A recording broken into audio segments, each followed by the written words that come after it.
Good morning student and most welcome to another lecture of electricity। बच्चों previous lecture में electricity के हम लोगों ने क्या देखा था? हम लोगों ने चार चीजों के बारे में एक कॉन्सेप्ट डेवलप किया था। वो क्या था? इलेक्ट्रिक फील्ड क्या होता है, इलेक्ट्रिक पोटेंशियल क्या होता है, इलेक्ट्रिक पोटेंशियल डिफरेंस क्या होता है और करेंट क्या होता है। ठीक है, अब इस पे थोड़ा डेप्थ में भी बातें की जा सकती हैं। जैसे इलेक्ट्रिक फील्ड को विजुअलाइज करने के लिए इलेक्ट्रिक फील्ड लाइंस बनाए गए। ठीक है, उसी तरीके से पोटेंशियल पे हम कुछ और क्वेश्चंस कर सकते हैं, प्रॉब्लम कर सकते हैं, बहुत सी चीजें कर सकते हैं और कुछ बहुत सी चीजें जाननी है। लेकिन जो इलेक्ट्रिक फील्ड का कॉन्सेप्ट है वो थोड़ा सा आपके सिलेबस से बियॉन्ड है, बट हम लोग उसको एक्स फैक्टर में पढ़ लेंगे। जो साइंस का एक्स फैक्टर होगा उसमें हम उसको पढ़ेंगे। अभी हम लोग स्टार्ट करने जा रहे हैं इलेक्ट्रिक पोटेंशियल के बारे में, न्यूमेरिकल्स और थोड़ी बहुत कुछ और छोटी छोटी बातें, और फिर हम करंट पे आएंगे और करंट के न्यूमेरिकल्स को करेंगे। आ रही है बात समझ में?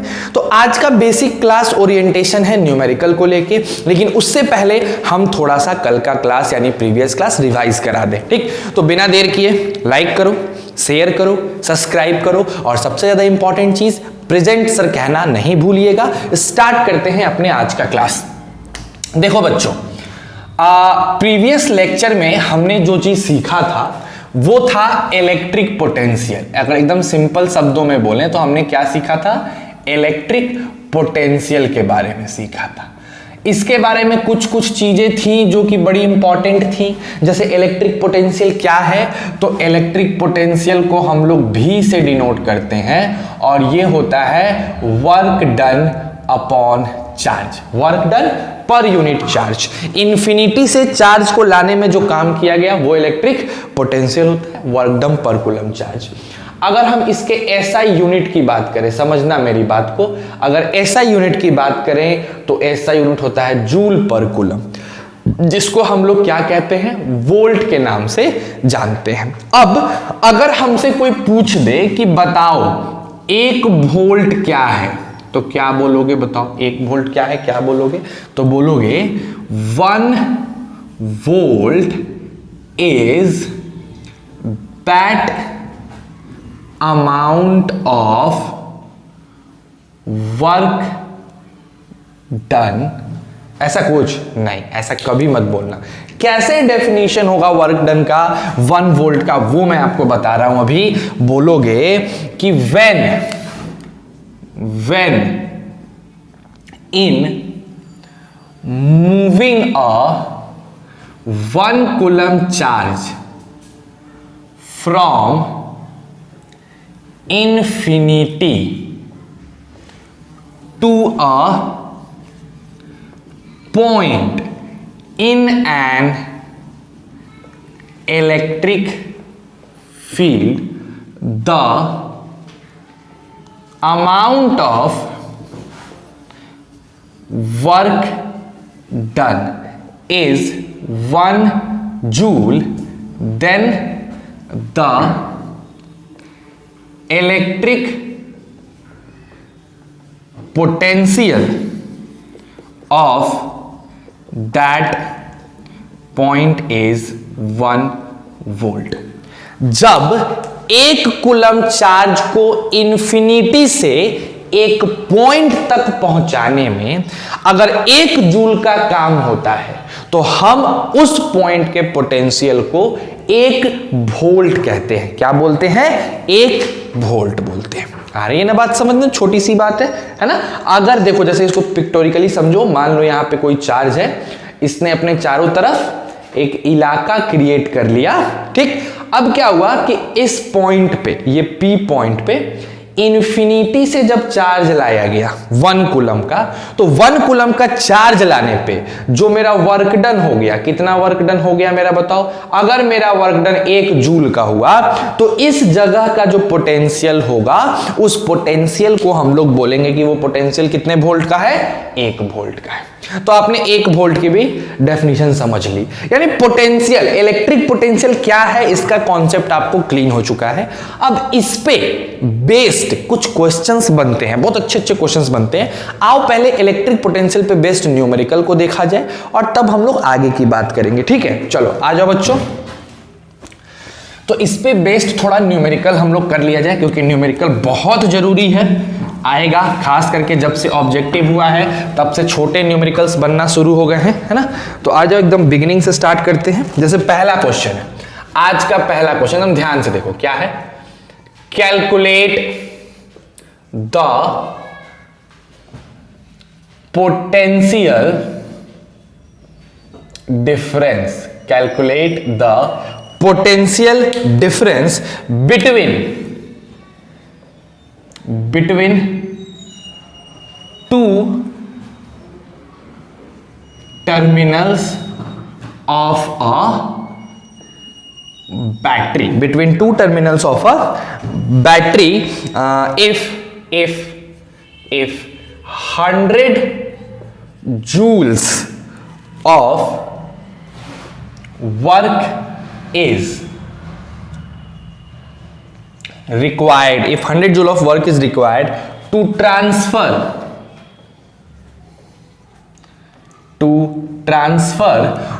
20 coulomb from one terminal to other, 20 coulomb from one terminal of battery to another terminal। ठीक है बच्चों, तो चलो सबसे पहले तो क्वेश्चन समझते हैं। जब तक हमें क्वेश्चन का कॉन्सेप्ट नहीं क्लियर होगा हम क्वेश्चन को क्रैक नहीं कर पाएंगे। क्वेश्चन क्या है समझो एकदम ध्यान से।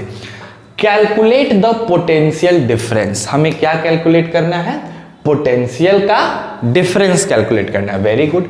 अच्छा, अब ये डिफरेंस किसके किसके बीच, तो between two terminals of a battery. अब चलो हम थोड़ा सा तुमको बैटरी के बारे में कॉन्सेप्ट बताते हैं। बैटरी क्या है, तो अगर बैटरी के बारे में हम लोग डिटेल में पढ़ेंगे, जब हम लोग इलेक्ट्रिक सर्किट एंड सिंबल पढ़ेंगे तो उसके बारे में पढ़ेंगे, लेकिन अभी के लिए एक छोटा सा कॉन्सेप्ट दिमाग में रखो कि बैटरी एक ऐसा सोर्स है। क्या है बैटरी, सोर्स। किस चीज का सोर्स है, तो पोटेंशियल डिफरेंस का सोर्स है। बैटरी क्या है, पोटेंशियल डिफरेंस का सोर्स है ना। तो होता क्या है कि जब कभी भी आप किसी बैटरी को देखोगे, ध्यान से अगर आपको देखोगे तो बैटरी में आपको 2 टर्मिनल्स दिखते हैं, एक पॉजिटिव टर्मिनल्स, एक नेगेटिव टर्मिनल। अगर आपका ये बैटरी है तो इस पे 2 टर्मिनल्स आपको दिखेंगे, पॉजिटिव और नेगेटिव। ठीक है, तो इस क्वेश्चन में वही बोल रहा है कि एक बैटरी के दोनों टर्मिनल्स के बीच का पोटेंशियल डिफरेंस निकालना है। अगर 20 कूलम का चार्ज आप यहां से यहां ट्रांसफर कर रहे हो तो आपको वर्क डन 1000 है ना, कितना है, 100 जूल का वर्क डन करना पड़ रहा है। 20 कूलम के चार्ज को ट्रांसफर करने में 100 जूल का वर्क डन करना पड़ रहा है। अब इस क्वेश्चन को एग्जाम में कैसे बनाओगे, मैं एकदम एक एक चीज लिख के बता रहा हूं कि अगर एग्जाम में ऐसा क्वेश्चन आएगा तो आप किस तरीके से लिखेंगे according to question we have to calculate the potential, एकदम ऐसे ही लिखोगे एग्जाम में तभी मार्क्स मिलेंगे, potential difference between the 2 terminals of a battery. एक बैटरी के दोनों टर्मिनल का पोटेंशियल डिफरेंस कैलकुलेट करना, ऐसे लिख दिए। अब इसके बाद लिखोगे इट इज गिवन दैट, क्या गिवन दैट है, तो लिखोगे सबसे पहले work done in moving the charge, कहां से कहां, फ्रॉम 1 टर्मिनल टू अनदर। कितना है बताओ 100 जूल। ठीक है, नेक्स्ट यहां क्या लिखेंगे, amount of charge. Amount of charge transfer, amount of charge transfer है ना, कितना है 20 कूलम।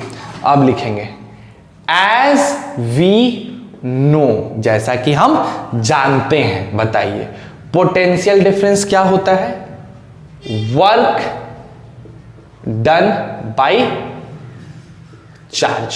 तो अगर हम यहां पे देखो डिफरेंस है तो डिफरेंस को डेल्टा भी से लिखते हैं, अगर पोटेंशियल पूछता तो भी से लिखते, और अगर डिफरेंस है तो डेल्टा भी से लिखते हैं। डेल्टा ग्रीक लेटर है, इस डेल्टा का मतलब होता है चेंज। कभी भी किसी चीज में चेंज को दिखाना है तो उसको डेल्टा से डिनोट करते हैं। डेल्टा भी माने पोटेंशियल का डिफरेंस, पोटेंशियल का चेंज, तो डेल्टा भी। बताओ वर्क डन कितना है 100 जूल, चार्ज कितना है 20 कूलम। दोनों को कट करोगे, देखो ये जूल कूलम लिखना मस्त है, तो आपको आ जाएगा 5 जूल पर कूलम, जो कितने के बराबर हो गया 5 वोल्ट के बराबर हो गया। तो बताओ उस बैटरी के टर्मिनल्स के बीच कितने वोल्ट का डिफरेंस है, 5 वोल्ट का। आप कोई भी बैटरी देखते हैं उसमें लिखा होता है 1.5 वोल्ट का बैटरी है, 6 वोल्ट का बैटरी है। इसका मतलब क्या होता है, उसके टर्मिनल के बीच कितना अंतर है पोटेंशियल का, वो उसकी वोल्टेज होती है। जैसे मान लो कोई बैटरी है उस पे लिखा हुआ है 1.5 वोल्ट, इसका मतलब क्या है 1.5 वोल्ट का मतलब क्या है कि उसके पॉजिटिव टर्मिनल और उसके नेगेटिव टर्मिनल के बीच जो इलेक्ट्रिक पोटेंशियल का अंतर होगा वो 1.5 वोल्ट का अंतर होगा। समझ गए ना बात को। तो बस ये पहला क्वेश्चन था जो आपने सीखा, इसको उतारो, फिर नेक्स्ट क्वेश्चन पे आते हैं। डू इट फास्ट बच्चों, जल्दी करो, ये सब आपके पेपर में पूछे जाएंगे, है ना, बेहतरीन क्वेश्चंस में से आते हैं ये सब। चलो उतार लो इसको फटाफट, उतार लिए, चलिए।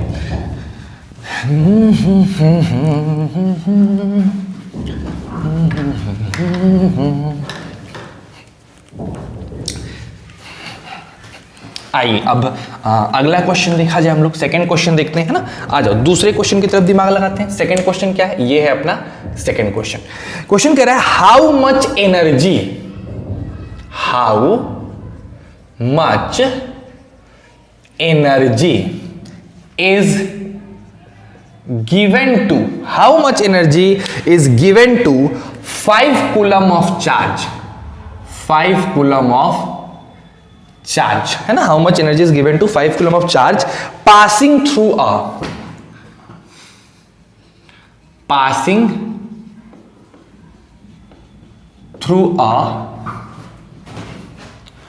12 volt बैटरी।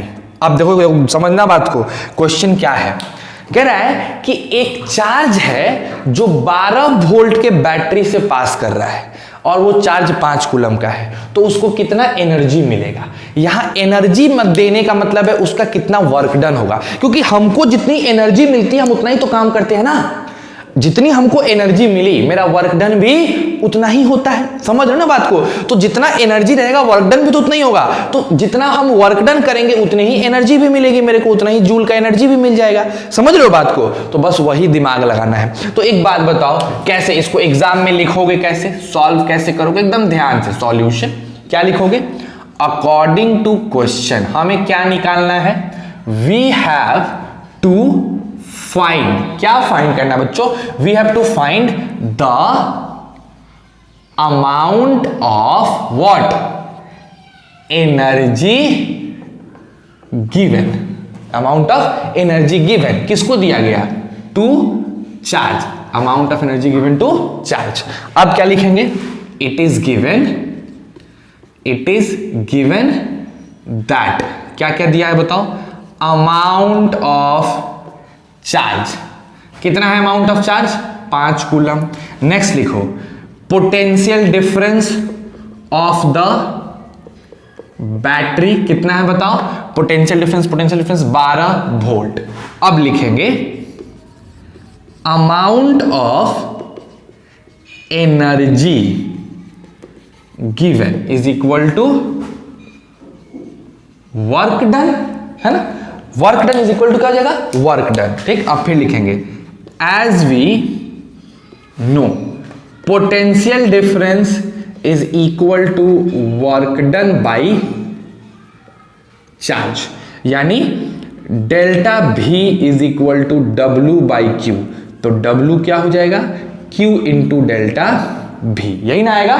तो चलो बताओ यहां पे फटाक से बताओ मेरा अमाउंट ऑफ एनर्जी कितना हो जाएगा, अमाउंट ऑफ एनर्जी गिवन कितना हो जाएगा, बताइए बताइए सर जल्दी फटाक से बताइए। कितना है डेल्टा भी, कितना है 12 और ये कितना है 5 जूल में जाएगा, तो कितना हो जाएगा 60 जूल। तो बताओ कितने वर्क डन हुआ, 60 जूल का वर्क डन हुआ, और जितना वर्क डन हुआ होगा उतना ही तो एनर्जी दिया गया होगा, तो कितना एनर्जी दिया गया 60 जूल की एनर्जी दिया गया। समझ रहे हो बात को। तो इस टाइप के भी क्वेश्चंस बनते हैं। आज आपको जो असाइनमेंट मिलेगा उस असाइनमेंट में इस टाइप के क्वेश्चंस आपको मिलेंगे। तो अभी जो क्वेश्चंस करा रहे हैं उसी पे बेस्ड आज कुछ असाइनमेंट्स में क्वेश्चंस होंगे, वही डिस्क्रिप्शन बॉक्स से आपको डाउनलोड कर लेना है, ठीक है। चलिए इसको उतार लीजिए फिर आगे बढ़ते हैं। नेक्स्ट जल्दी करो बच्चों।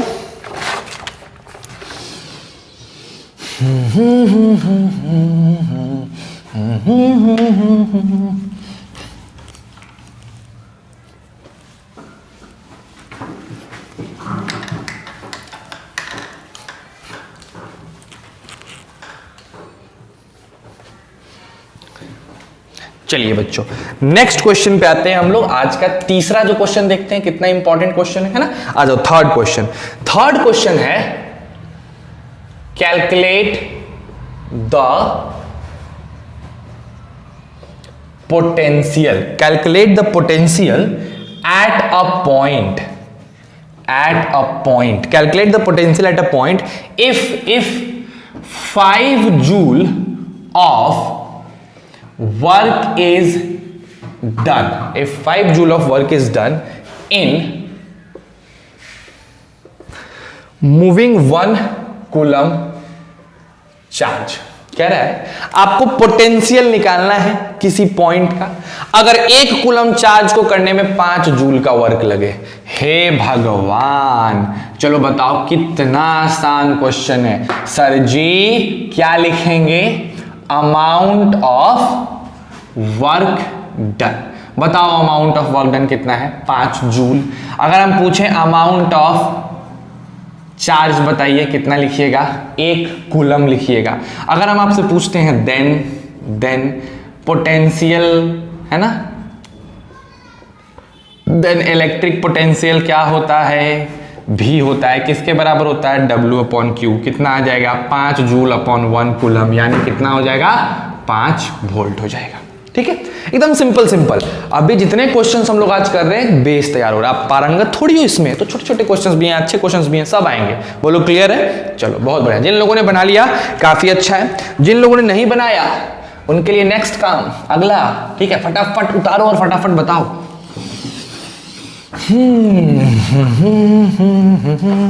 आइए आज का 4th नंबर क्वेश्चन, चौथा नंबर क्वेश्चन क्या है।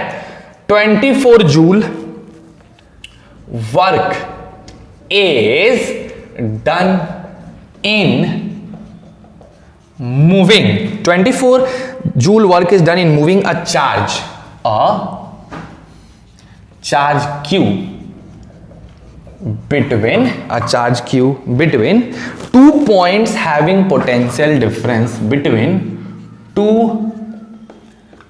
points having potential difference. कितने वोल्ट का पोटेंशियल डिफरेंस है बच्चों, तो दिया है 12 वोल्ट का, 12 वोल्ट। तो कहता है फाइंड Q। तो Q की वैल्यू बताओ। Simple question. क्या क्वेश्चन है कि अगर 24 जूल का काम एक Q चार्ज को 2 पॉइंट्स के बीच मूव कराने में लगा, उस 2 पॉइंट के बीच का पोटेंशियल डिफरेंस अगर 12 वोल्ट है तो Q बताइए। तो क्या लिखेंगे बताओ, समझो क्वेश्चन, समझ रहे हो क्वेश्चन, समझ पाए क्या। जैसे एक पॉइंट मान लो ये था A और एक दूसरा पॉइंट था यहां B। A से B तक आप एक चार्ज को लिए Q को, और इसको A से लेके B तक क्या करा दिए, मूव करा दिए। मूव कराने में जो हमारे पास क्या खर्चा हुआ मेरे भाइयों, जो इसका वर्क डन हुआ वो 24 जूल का हो गया वर्क डन, है ना। अच्छा, इसके बीच में जो पोटेंशियल का अंतर है, यानी VB माइनस VA नहीं डेल्टा V, वो पोटेंशियल का अंतर कितना है 12 वोल्ट का है। कितना का है? 12 वोल्ट। तो चार्ज पता करना है। आप जानते हैं कि डेल्टा भी होता है W/Q, तो Q को इधर लाए तो W/डेल्टा भी क्या हो जाएगा? चार्ज हो जाएगा। यहां से पट से पता लगा लो Q का अमाउंट कितना हो जाएगा, वर्क डन 24 है और 12 वोल्ट लगा तो कितना कूलम का चार्ज हो गया? 2 कूलम का चार्ज हो गया। कितने आसानी से बन गया, नहीं बना? बहुत बच्चे खुद से ही बना लिए होंगे इन सब क्वेश्चंस को। तो ऐसे ऐसे क्वेश्चंस आपको देखने को मिलते हैं, ठीक। अब इस पे बेस्ड 4 क्वेश्चन मैंने कराया ना आपको, इस पे बेस्ड कुछ और क्वेश्चंस आपको मिलेंगे, आपके असाइनमेंट्स में मिलेंगे। अभी जो दूंगा मैं आप लोग को आज, डिस्क्रिप्शन बॉक्स में जो असाइनमेंट है उसमें आप जाके देख सकते हो। इस पे बेस्ड जो भी क्वेश्चंस हैं उनको करो, ठीक है। चलो अब आगे बढ़ते हैं। चलो बच्चों थोड़ा सा आगे बढ़ जाएगा। अब थोड़ा सा कॉन्सेप्ट हम लोग और अपना बिल्टअप करें। ये तो न्यूमेरिकल की बात हो गई। चलिए अब देखो एक चीज को समझते हैं हम लोग, है ना। एक बात बताओ, अगर हमने यहां पे एक छोटा सा कंडक्टर ले लिया, वैसे छोटा नहीं है, बड़ा है, लेकिन मान लो कि ये मेरा एक कंडक्टर है। क्या है ये हमारा एक कंडक्टर है, ठीक है। तो अगर हम इस कंडक्टर को कुछ ना करें, कुछ भी नहीं, जैसा है वैसा ही छोड़ दें, तो क्या इसके अंदर इलेक्ट्रिक करंट का फ्लो होगा? क्या इसको छूने से मुझे करंट मारेगा? क्या इससे हम बल्ब टच कराएंगे तो क्या बल्ब जलेगा? ऐसा कुछ होगा? नहीं होगा। ऑब्वियस है ना कि नहीं होगा। क्यों नहीं होगा? इसी वजह से नहीं होगा सर, क्योंकि यहां पे एक यूनिफॉर्म क्रॉस सेक्शन एरिया से इलेक्ट्रॉन का जो फ्लो है वो इलेक्ट्रॉन का नेट फ्लो 0 है। मींस यहां से कोई electron uniform cross section area से कंप्लीटली नेट फ्लो क्या है? 0 है। तो जब नेट चार्ज का फ्लो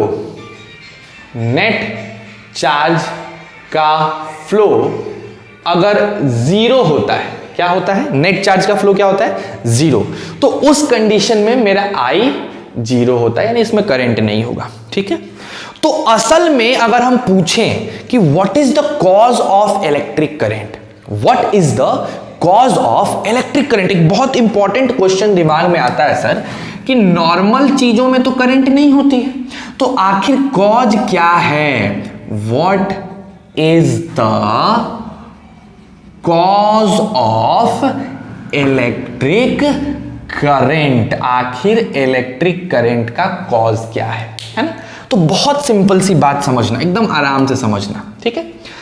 इलेक्ट्रिक करंट का सबसे ज्यादा मेन कॉज है उस कंडक्टर के एंड पॉइंट, जैसे ये एक एंड पॉइंट हो गया कंडक्टर का और ये एक दूसरा एंड पॉइंट हो गया, तो इसके अंदर इलेक्ट्रिक करंट तभी होगा जब इस कंडक्टर का एंड पॉइंट अलग अलग इलेक्ट्रिक पोटेंशियल पे हो, यानी इसकी इलेक्ट्रिक पोटेंशियल अलग हो और इसकी इलेक्ट्रिक पोटेंशियल अलग हो, तभी जाके इसके अंदर चार्ज क्या करेंगे? फ्लो करेंगे। और जब नेट चार्ज का फ्लो आएगा तभी तो करंट आएगा। तो what is the cause of electric current? The main cause of electric current is the flow of charge. जो मेन कॉज है वो क्या है? चार्ज का फ्लो। लेकिन अगर ये समझो कि चार्ज को फ्लो होने पे कंपेल्ड कौन कर रहा है, तो चार्ज को फ्लो होने पे कंपेल्ड कर रहा है उस कंडक्टर के एंड पॉइंट्स पे, टर्मिनल पॉइंट्स पे पोटेंशियल डिफरेंस का अंतर, पोटेंशियल डिफरेंस का अंतर। आ रही है ना बात समझ में? एकदम आराम से समझो जो बताने की कोशिश कर रहा हूं, एकदम आराम से। मैंने क्वेश्चन क्या दिया? आखिर इलेक्ट्रिक करंट का कॉज क्या है? What is the cause of electric current? तो पता चला कि the main cause of electric current is flow of charge. जब किसी कंडक्टर से चार्ज का नेट फ्लो होता है तो उस नेट फ्लो का रेट ही इलेक्ट्रिक करंट होता है। लेकिन उस चार्ज को नेट फ्लो कराने के लिए कौन रिस्पॉन्सिबल है? तो उस चार्ज को फ्लो कराने के लिए पोटेंशियल का डिफरेंस, यानी पोटेंशियल डिफरेंस क्या होता है? रिस्पॉन्सिबल होता है। यानी इसके एंड पॉइंट के पोटेंशियल्स कैसे होने चाहिए? अलग अलग, ठीक है। एक और एग्जांपल से समझना। मान लो मैंने ये पहले भी बताया है कि अगर मैंने क्या किया कि एक ग्लास मैंने इसमें ले लिया, दूसरा ग्लास मैंने इसमें ले लिया और दोनों को मैंने पाइप से जोड़ दिया और दोनों में पानी है, तो क्या तुम्हें लगता है कि इस ग्लास से इस ग्लास में पानी जाएगा? नहीं, जब तक ये सेम लेवल पे है पानी नहीं जाएगा। लेकिन जैसे ही मैंने इसके पोजीशन को हाई कर दिया तो यहां से यहां पानी, हाई टू लो पानी आराम से फ्लो करेगा। सेम कंडीशन यहां है। जब हम इसको किसी भी चीज से कनेक्ट नहीं करते हैं, कोई भी चीज से कनेक्ट नहीं करते हैं, तो जो इलेक्ट्रिक पोटेंशियल यहां का है वही इलेक्ट्रिक पोटेंशियल यहां का है और इसी वजह से चार्ज का फ्लो नहीं होता है। ठीक है, लेकिन जैसे ही हम इसको बैटरी से कनेक्ट कर देते हैं, जैसे समझना हमने क्या किया कि इस कंडक्टर को किस चीज से कनेक्ट कर दिया मेरे बालकों? हमने एक बैटरी से इसको कनेक्ट कर दिया। ठीक है, एक बैटरी से इसको कनेक्ट कर दिया, वायर के थ्रू बैटरी से कनेक्ट कर दिया। ये बैटरी की पॉजिटिव थी, ये नेगेटिव टर्मिनल थी। ठीक, तो जैसे ही हमने इसको बैटरी से कनेक्ट कर दिया, पॉजिटिव टर्मिनल वाला एंड, ये एंड पहुंच गया हाई पोटेंशियल पे, HP हाई पोटेंशियल, और नेगेटिव टर्मिनल वाला एंड पहुंच गया LP यानी लो पोटेंशियल पे। अब इस कंडक्टर के एंड पॉइंट्स पे पोटेंशियल का अंतर है, ये हाई पोटेंशियल पे है और ये लो पोटेंशियल पे है। इसके वजह से क्या होगा? अब मेरे जो इलेक्ट्रॉन्स हैं, इलेक्ट्रॉन्स वो टका टक जो इलेक्ट्रॉन्स हैं वो पॉजिटिव टर्मिनल की तरफ खींचे जाएंगे। ऐसे इलेक्ट्रॉन्स फ्लो होता चला जाएगा, इलेक्ट्रॉन्स ऐसे फ्लो होगा। और जब इलेक्ट्रॉन्स फ्लो होगा तो एक क्रॉस सेक्शन एरिया से आपको नेट फ्लो मिल जाएगा। नेट फ्लो अब जीरो नहीं रहेगा, और अगर नेट फ्लो जीरो नहीं रहेगा तो मेरा I का भी वैल्यू जीरो नहीं होगा, कुछ ना कुछ तो करंट आएगा। ठीक, गुड, वेरी गुड सर। आपने बहुत अच्छे से बताया कि आखिर करंट के होने का मेन कॉज क्या है। तो आपने बताया कि करंट तभी होगा जब चार्ज फ्लो करेगा। वेल डन, बहुत अच्छे से समझ में आया। चार्ज के फ्लो करने का कारण पोटेंशियल डिफरेंस के बीच का अंतर। हमने कहा बहुत अच्छी बात है सर, बहुत सही बात है। आपने बताया कि ये पॉजिटिव टर्मिनल हाई पोटेंशियल है और ये नेगेटिव टर्मिनल लो पोटेंशियल है। क्यों? ये क्लियर नहीं हुआ। आप ऐसा क्यों कह रहे हो कि पॉजिटिव टर्मिनल ही हाई पोटेंशियल है और नेगेटिव टर्मिनल ही लो पोटेंशियल है? हम नेगेटिव को हाई क्यों नहीं कहेंगे, या फिर पॉजिटिव को लो क्यों नहीं कहेंगे? इसको हाई क्यों कहा गया और इसको लो पोटेंशियल क्यों कहा गया? ये बताओ मेरे को। इसकी पोटेंशियल, इसकी इलेक्ट्रिक पोटेंशियल ज्यादा है और इसकी इलेक्ट्रिक पोटेंशियल कम है, ऐसा क्यों?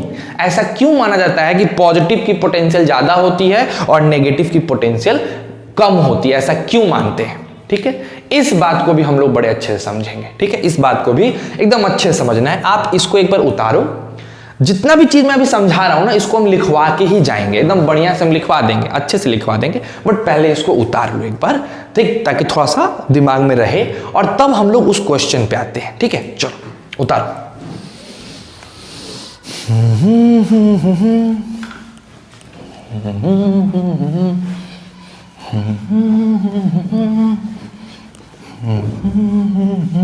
चलिए सर, अब क्वेश्चन आके फंसा है कि पॉजिटिव टर्मिनल ऑफ बैटरी को हाई पोटेंशियल क्यों कहते हैं और नेगेटिव टर्मिनल ऑफ बैटरी को लो पोटेंशियल क्यों कहते हैं। ठीक है, आ जाओ। देखो कितना मजेदार बात है। एक काम करते हैं, हम एक बॉल ले लेते हैं, ठीक है, और इस बॉल को एक स्टैंड पे खड़ा कर देते हैं। समझना, एकदम आसानी से समझो, बहुत आसानी से समझ आने वाला कॉन्सेप्ट है। एक बॉल ले लिया हमने, इस बॉल का नाम ले लो P, हमने इसको एक स्टैंड पे खड़ा कर रखा है। अब इससे कुछ दूरी पे एक सेम आइडेंटिकल दूसरी बॉल है, एकदम एक जैसी, कोई अंतर नहीं है। इसको यहां खड़ा कर दिए, दोनों को एक लेवल पे ऐसे खड़ा कर दिए। ठीक है, इसका नाम ले लो Q, है ना। चलो, अब यहां पे हम कहते हैं कि ये A है मेरा और ये पॉइंट मेरा B है, मान लेते हैं ये पॉइंट A और ये पॉइंट B, कोई दिक्कत नहीं है। हमने क्या किया कि हमने किसी भी तरीके से कोई तरीका आजमाए होंगे, किसी भी तरीके से इसके ऊपर प्लस चार्ज दे दिया, है ना।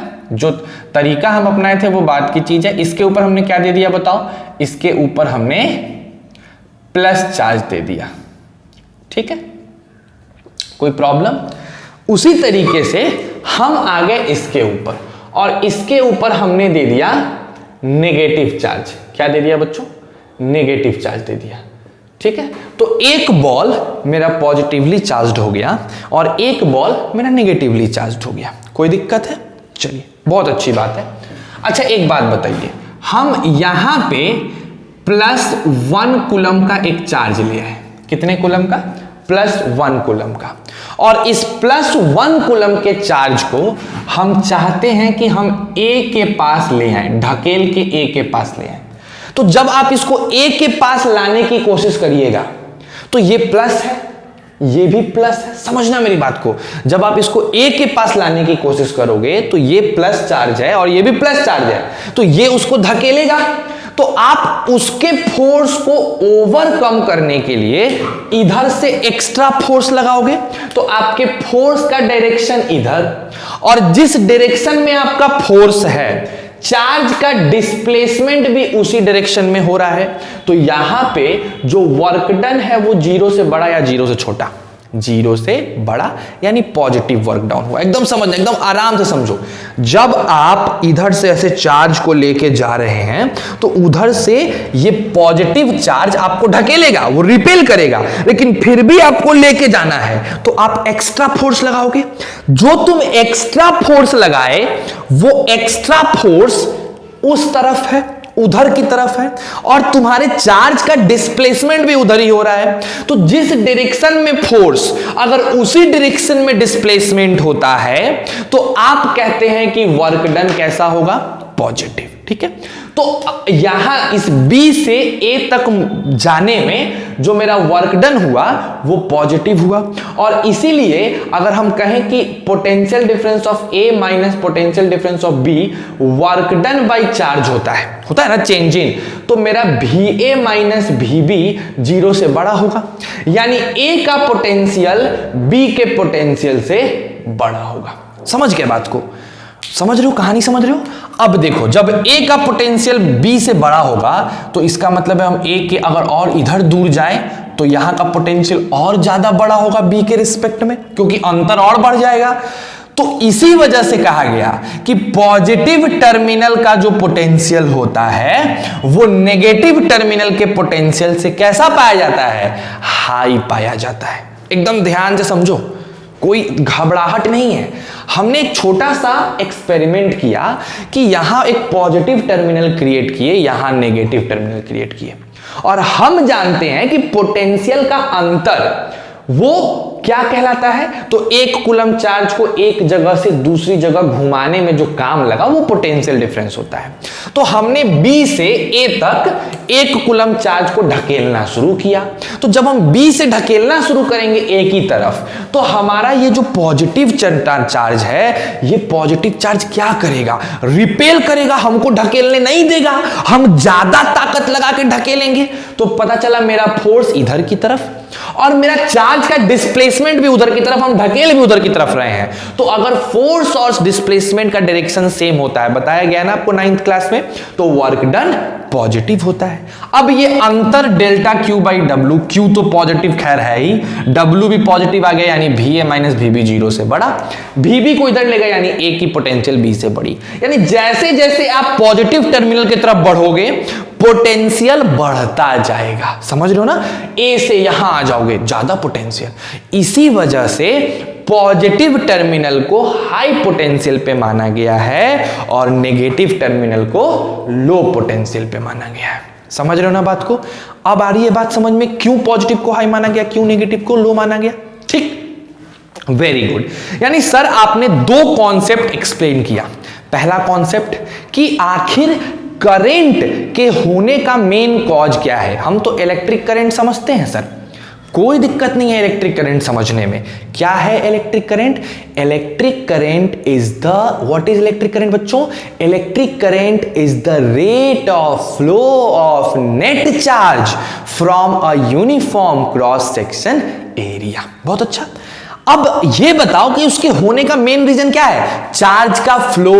अगर चार्ज का फ्लो हो रहा है तो चार्ज का फ्लो क्यों हो रहा है? पोटेंशियल में अंतर के वजह से, ठीक है। और पोटेंशियल में अंतर किसके वजह से है? तो कोई ना कोई पोटेंशियल डिफरेंस का सोर्स होना चाहिए, और हमारे पास सबसे बेस्ट सोर्स पोटेंशियल डिफरेंस का है तो वो कौन है? बैटरी कह लो या सेल कह लो। अगर एक टर्मिनल है तो वो सेल कहलाता है, और ढेर सारे सेल को मिला के एक बैटरी बनती है, ठीक।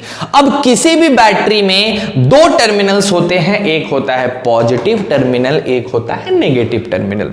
कहा जाता है कि पॉजिटिव टर्मिनल नेगेटिव टर्मिनल से हाई होता है, पॉजिटिव टर्मिनल की पोटेंशियल हाई होती है और नेगेटिव टर्मिनल का पोटेंशियल लो होता है। अब पूछ देगा कोई क्यों पॉजिटिव टर्मिनल हाई होता है और नेगेटिव पोटेंशियल लो होता है? उसका रीजन आपको दिख गया, ठीक। ये सारी चीजें बाबू आज के असाइनमेंट में लिखी हुई मिलेगी आपको, कोई चिंता का विषय नहीं है। आप समझो, मेरा काम समझाना है, आपको ये चीज रिटन नोट्स में मिल जाएगा, लेकिन बशर्ते आप एक काम करना बच्चों, हाथ जोड़ के बोल रहे हैं, उस नोट्स पे फिर से अपना नोट्स बनाना। जो मैं तुमको लिखा हुआ नोट्स दूंगा दैट वन इज गुड, लेकिन जब तुम उसी चीज को अपने हाथ से लिख लोगे ना तो एक गजब का इंपैक्ट आएगा। एक तो रिवीजन हो जाएगा, दूसरा इंपैक्ट बहुत सुंदर आएगा। तो प्लीज ये नहीं कि उसी को प्रिंट करके पढ़ने लग गए, और उसके लिए बुक है भाई, प्रिंटेड असाइनमेंट चाहिए तो बुक खरीद लो, मैं बुक खरीदवा देता हूं, ज्यादा अच्छा है। लेकिन हम चाहते हैं कि तुम्हारे देखो, अब यहां पे मैं अगर बोलूं कि लिखो बेटा what is the cause of current, लिखिए, चलिए लिखिए भैया, the main cause of current is flow. मजा नहीं आएगा, नहीं, फालतू का समय जाएगा। तो तुम चीज को समझ लो, लिखने का काम मैं लिख के आपको दे दूंगा, वहां से आप उतार लीजिएगा, ठीक है। तो चलिए बताइए, दो चीजें समझ गए, what is the main cause of current and why positive terminals are at high potential and negative terminals are at low potential, ठीक है। कोई दिक्कत? बहुत सुंदर सी बात है। चलिए अब देखिए, अब हम लोग बात करेंगे डायरेक्शन ऑफ करंट की, ठीक है। करंट के डायरेक्शन की बात करने वाले हैं हम, ठीक। ध्यान से देखो,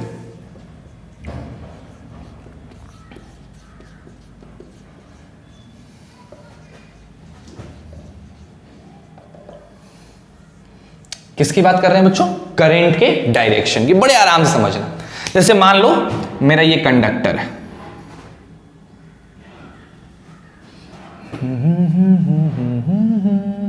है ना, और इस कंडक्टर को मैंने किससे कनेक्ट कर दिया?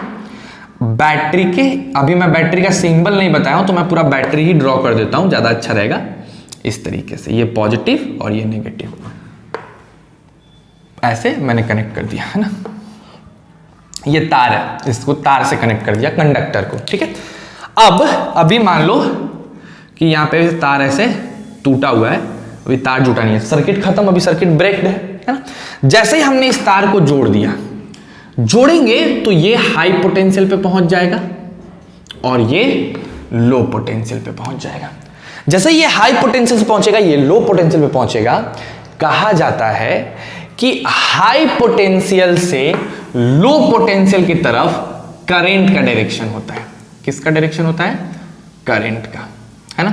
हमेशा याद रखिएगा, ये कन्वेंशन है। डायरेक्शन ऑफ करंट किधर से किधर होता है? High potential to low potential. देखो करंट क्या है, समझो मेरी बात को, क्यों ऐसा कहा गया कि हम हाई पोटेंशियल से लो पोटेंशियल ही लेंगे। अगर असल मायने में देखो तो क्या होता है कि इसके अंदर के जो इलेक्ट्रॉन्स हैं, इसके अंदर के जो इलेक्ट्रॉन्स हैं मेरे बच्चों, ये सारे के सारे इलेक्ट्रॉन्स जो हैं, अब देखो इलेक्ट्रॉन है तो ये नेगेटिव चार्ज के हैं, तो ये पॉजिटिव की तरफ खींचेंगे, तो सारे के सारे इलेक्ट्रॉन्स मूव करते हैं किसकी तरफ? बताओ, सारे के सारे इलेक्ट्रॉन्स किसकी तरफ मूव करते हैं? तो सारा का सारा इलेक्ट्रॉन मूव करेगा पॉजिटिव टर्मिनल ऑफ बैटरी की तरफ। सारा इलेक्ट्रॉन्स पॉजिटिव टर्मिनल की तरफ मूव करेगा। तो असल में चार्ज का फ्लो तो इधर हो रहा है। क्या कहेंगे हम? चार्ज का फ्लो किधर हो रहा है? Charge direction, direction of charge flow किधर हो रहा है बताओ? From low potential to high potential. इधर की तरफ हो रहा है, तो जिस तरफ चार्ज फ्लो करेगा हम उसी तरफ ना करंट कहते, नहीं ऐसा नहीं है।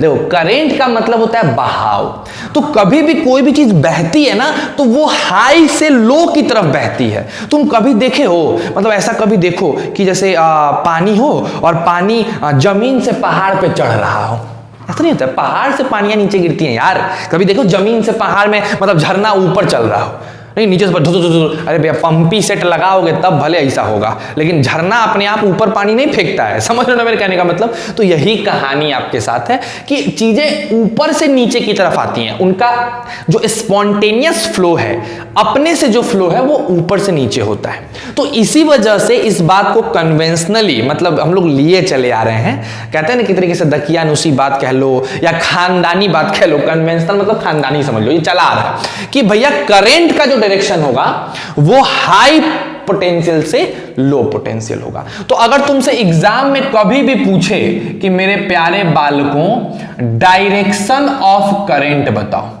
डायरेक्शन ऑफ करंट, तो डायरेक्शन ऑफ करंट में आप क्या लिखिएगा, क्या लिखिएगा एग्जाम में? From positive terminal, from positive terminal to negative terminal. ये नाम मन करे लिखने का तो लिख दो from high potential to low potential. ठीक, लेकिन अगर आपसे पूछता है कि डायरेक्शन ऑफ इलेक्ट्रॉन बताओ, डायरेक्शन ऑफ इलेक्ट्रॉन बताओ, इलेक्ट्रॉन का डायरेक्शन बताओ, तो कहा गया कि इलेक्ट्रॉन का डायरेक्शन क्या होता है?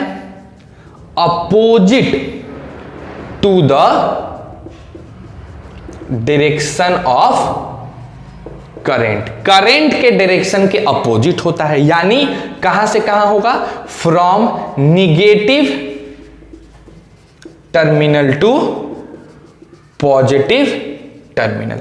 एक और मान लो ये नहीं लिखा तो लिखो from low potential to high potential. ये लिख लेना, फ्रॉम कहां से कहां? From low potential to high potential. तो अगर आपसे डायरेक्शन ऑफ करंट की बात करें तो बताओ करंट का डायरेक्शन किधर से किधर होता है?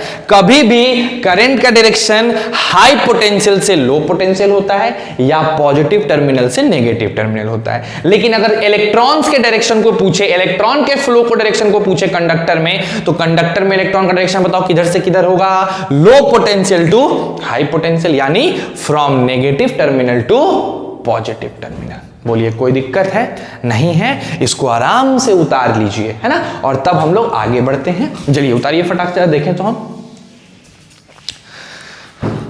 बच्चों टाइम हो चुका है, 40 से 42 मिनट का वीडियो हो चुका है, काफी है इतना। एक क्वेश्चन मेरे को और एक्सप्लेन करना है, मैं एक्सप्लेन कर दूं, कुछ बच्चे पूछ रहे थे।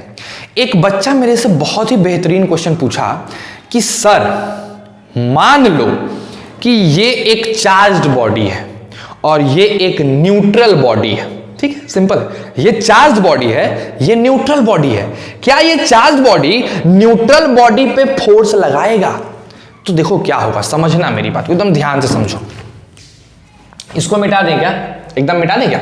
चलो देखो,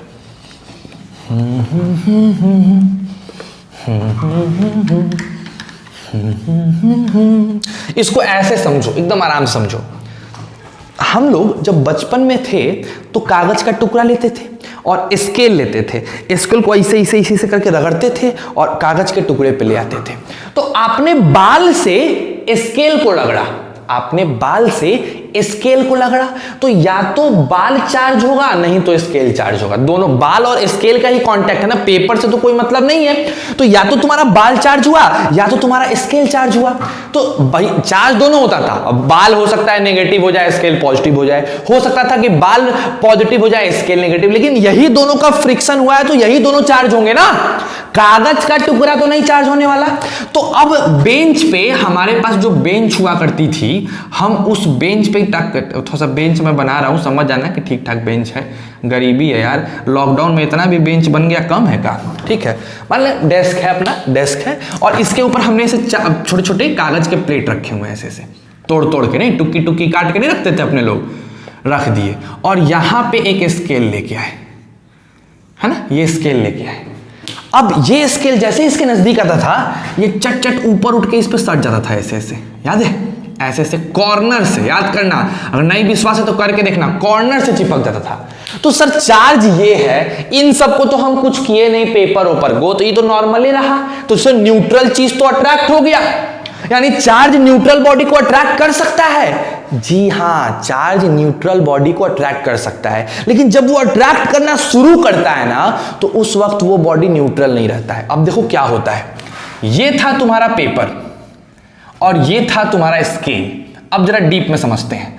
मान लो ये स्केल पॉजिटिव चार्ज है ना, जैसे ही तुम इस पॉजिटिव चार्ज को इस पेपर के पास लेके आए, ये पॉजिटिव चार्ज इसमें जो फ्री इलेक्ट्रॉन्स थे उस इलेक्ट्रॉन्स को अपने पास खींच लिया, सारा का सारा इलेक्ट्रॉन्स अपनी तरफ खींच लिया, और एक तरफ पूरा पूरा पॉजिटिव बन गया और एक तरफ पूरा पूरा नेगेटिव बन गया, और दो भाग में बट गया, एक तरफ पॉजिटिव एक तरफ नेगेटिव। जैसे ही ये एक तरफ नेगेटिव बना, ये इससे जाके चिपक गया। अरे ये बात समझ में, ये इससे जाके क्या हो गया, चिपक गया।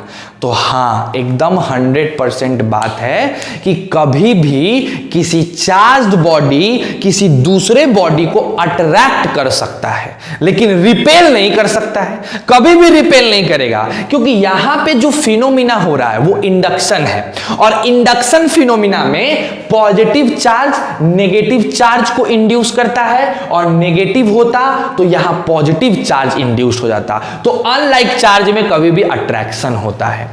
तो एक चार्ज बॉडी एक न्यूट्रल बॉडी को अट्रैक्ट तो जरूर कर सकता है, लेकिन रिपेल नहीं कर सकता है। आ रही है बात समझ में? और क्यों अट्रैक्ट करता है?